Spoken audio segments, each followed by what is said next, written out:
semuanya, kami dari kelompok 4. Pada kesempatan kali ini, kami ingin memaparkan hasil kerja kelompok kami yang mengenai karya ilmiah yang berjudulkan Analisis Dampak Kebijakan Moneter Terhadap Pasar Keuangan. Kami yang beranggotakan 7 orang. Perkenalkan, nama saya Florenja Tambobolon. Saya sebagai moderator, sekaligus sebagai pemateri pertama, dan teman saya. Saya M. Noval Fadil sebagai pemateri kedua. Saya Agnes Utabarat sebagai materi ketiga. Saya Setia Putri sebagai pemateri keempat. Saya Vincent Laro Purba sebagai pemateri kelima. Saya Natali Filipova sebagai pemateri keenam. Saya Nenika Sitompul sebagai pemateri ketujuh. Baik, untuk mempersingkat waktu, kita akan mulainya. Materi pertama yaitu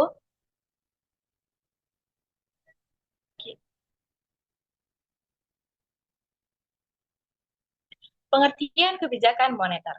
Kebijakan moneter adalah kebijakan yang dilakukan oleh bank sentral untuk mengatur jumlah uang beredar dan suku bunga guna mencapai stabilitas ekonomi, khususnya pengendalian inflasi dan nilai tukar. Secara umum, kebijakan moneter bertujuan menjaga keseimbangan ekonomi makro seperti pertumbuhan ekonomi yang berkelanjutan, stabilitas harga, kesempatan kerja penuh, dan keseimbangan neraca pembayaran pembayaran.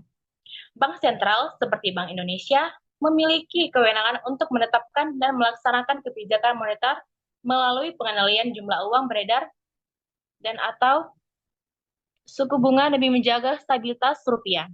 Selanjutnya akan dijelaskan oleh teman saya. Selanjutnya ada jenis-jenis kebijakan moneter. Pertama ada kebijakan moneter ekspansif atau akomodatif. Bertujuan menambahkan tujuan uang beredar untuk merangsang pertumbuhan ekonomi, biasanya dilakukan saat ekonomi lesu atau resesi. Instrumen yang digunakan antara lain penurunan suku bunga, pembelian obligasi pemerintah, dan penurunan giro wajib minim pajak. Yang kedua ada kebijakan moneter kontraktif atau restriktif. Bertujuan mengurangi jumlah uang beredar untuk mengendalikan inflasi dan mendinginkan ekonomi yang terlalu panas. Instrumen yang digunakan meliputi meningkatkan suku bunga, penjualan obligasi pemerintah, dan peningkatkan giro wajib minim pajak. Yang ketiga ada kebijakan moneter netral. Kebijakan ini berusaha menjaga keseimbangan antara stabilitas harga dan pertumbuhan ekonomi dengan tidak melakukan pertumbuhan besar pada suku bunga dan likuiditas. Selanjutnya,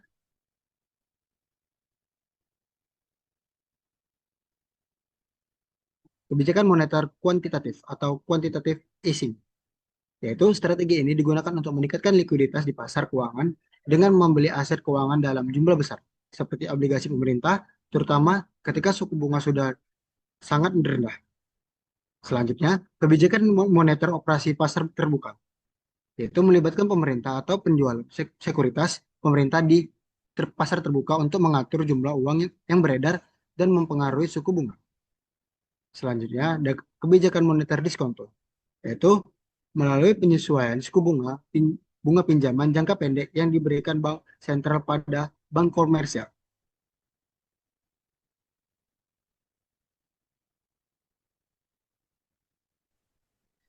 Baik, selanjutnya adalah pengertian dari kebijakan moneter kontraktif. Kebijakan moneter kontraktif adalah kebijakan yang diterapkan oleh bank sentral untuk mengurangi jumlah uang yang beredar di masyarakat dan menaikkan suku bunga dengan tujuan utama menekan laju inflasi dan menjaga stabilitas harga. Kebijakan ini biasanya dilakukan saat ekonomi mengalami overheating atau inflasi yang tinggi, sehingga diperlukan pengetatan likuiditas di pasar keuangan.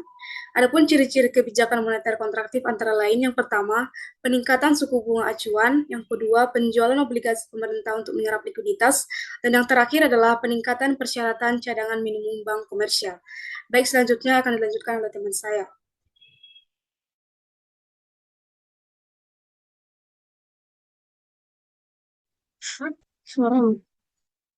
Selanjutnya, instrumen kebijakan moneter kontraktif.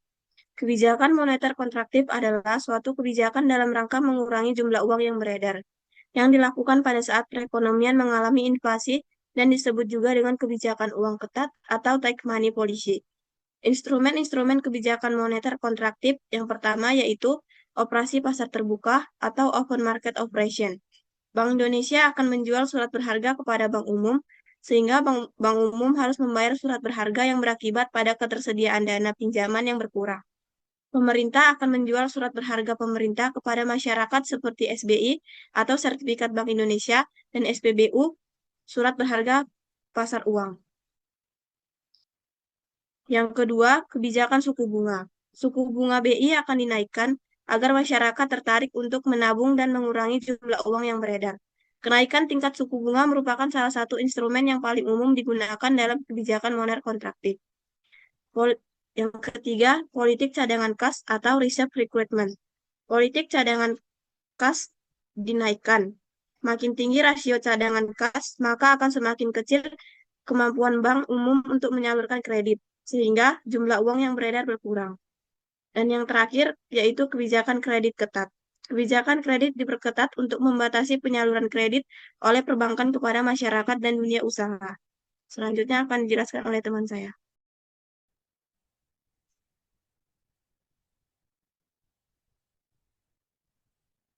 Selanjutnya ada analisis dampak kebijakan moneter terhadap obligasi. Keberhasilan kebijakan moneter tidak hanya diukur dari inflasi dan stabilitas nilai tukar, tetapi juga dari kemampuannya mendorong likuiditas perbankan untuk mendukung penyaluran kredit di sektor real. Namun, hubungan antara kebijakan moneter dan likuiditas bank tidak selalu langsung. Studi terbaru menunjukkan bahwa kondisi pasar keuangan, terutama likuiditas pasar obligasi, menjadi faktor pratara penting dalam transmisi kebijakan moneter terhadap likuiditas bank.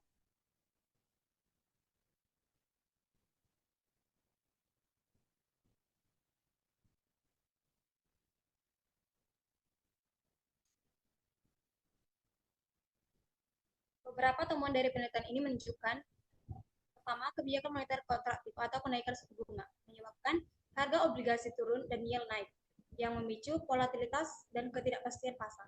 Akibatnya, likuiditas pasar obligasi menurun karena investor enggan bertransaksi. Yang kedua, ada likuiditas pasar obligasi mendorong investor dan bank mengalihkan dana ke aset yang lebih aman seperti simpanan bank. Akibatnya, dana pihak ketiga di bank meningkat, sehingga memperbesar potensi likuiditas dan kapasitas penyaluran kredit oleh bank. Yang ketiga, ada kebijakan moneter kontraktif mengurangi penciptaan likuiditas karena suku bunga tinggi menekan permintaan kredit. Bank cenderung mengalihkan dana ke obligasi pemerintah daripada menyalurkannya ke sektor real. Akibatnya, terjadi crowding out yang menghambat fungsi intermediasi bank. Selanjutnya,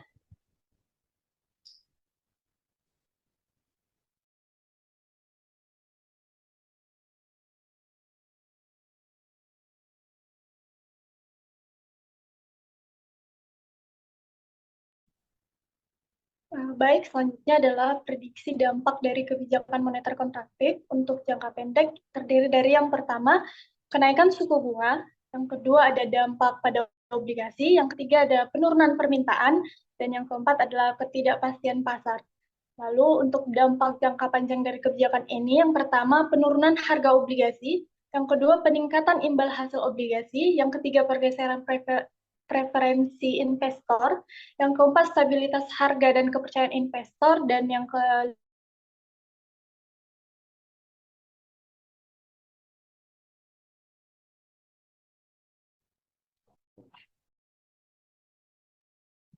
Selanjutnya, kesimpulan yang kami ambil, kebijakan moneter kontraktif yang diterapkan melalui peningkatan suku bunga acuan terbukti memberikan dampak negatif terhadap pasar obligasi di Indonesia.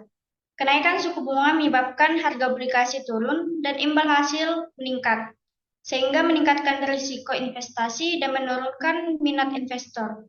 Hal ini menciptakan kondisi likuiditas di pasar obligasi, di mana aktivitas transaksi menjadi batas karena tingginya ketidakpastian dan biaya transaksi. Meskipun demikian, likuiditas pasar obligasi justru mendorong peningkatan likuiditas di sektor perbankan. Investor dan lembaga keuangan cenderung mengalihkan dananya dari pasar obligasi ke simpanan atau instrumen yang lebih aman di bank, yang berdampak pada naiknya dana pihak ketiga dan kapasitas bank untuk menyalurkan kredit. Namun secara keseluruhan, kebijakan moneter kontraktif tetap memberikan tekanan terhadap penciptaan likuiditas di perbankan, terutama karena tingginya suku bunga menyebabkan permintaan kredit lemah. dan bank cenderung menyimpan likuiditasnya dalam bentuk aset aman, bukan menyalurkannya ke sektor real. Dalam jangka pendek, kebijakan ini menimbulkan tekanan terhadap pasar keuangan, tetapi dalam jangka panjang dapat menciptakan stabilitas makroekonomi jika diimplementasikan secara hati-hati dan terukur.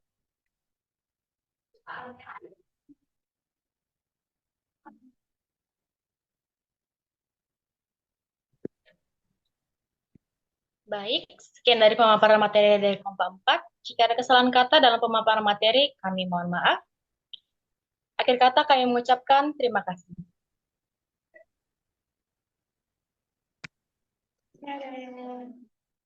Bye.